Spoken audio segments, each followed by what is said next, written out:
जिस तरीके से आज नैब इस्लामाबाद हाई कोर्ट में हाथ बांधे खड़ा था, उनसे 3 सवाल हुए कि जी आपको अपीलें बहाल करने पर कोई आपको इतराज़ का? जी नहीं, हमें कोई इतराज़ नहीं। फिर उनसे कहा गया कि आप नवाज शरीफ को कोई गिरफ्तार करना चाहते हैं? उन्होंने कहा जी हम पहले भी कह चुके हैं, हमने गिरफ्तार नहीं करना। उन्होंने कहा अच्छा जी अपील बहाल हो जाएगी तो फिर उसका जमानत का क्या बनेगा? उन्होंने कहा जी नेम चल के ले लें। ये नैब जो बुलाने पर नहीं आता था केसेस के अंदर, ये अब बगैर बुलाए भी खड़ा होता है।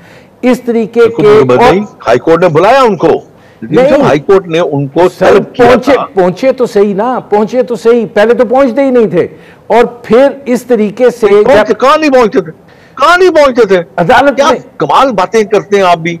मेरे ख्याल में शायद आपको जो आपके पास से पीछे का गया ना, आपको उसका रंग चढ़ गया आपके ऊपर। ये बात मतलब वो तो झूठ बोलने में माहिर है।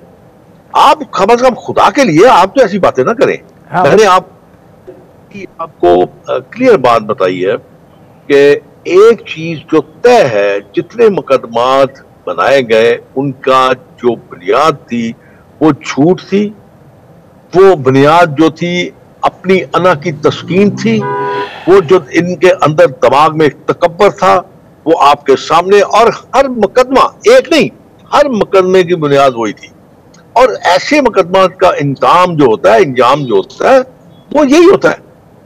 आप कितनी देर किसी को इस तरह ज़िक्र ख्वार कर सकते हैं? अच्छा, इसमें रोहेल असगर साहब जो मैंने बात की है, ये मैंने जाती या किसी के रंग की बात नहीं है।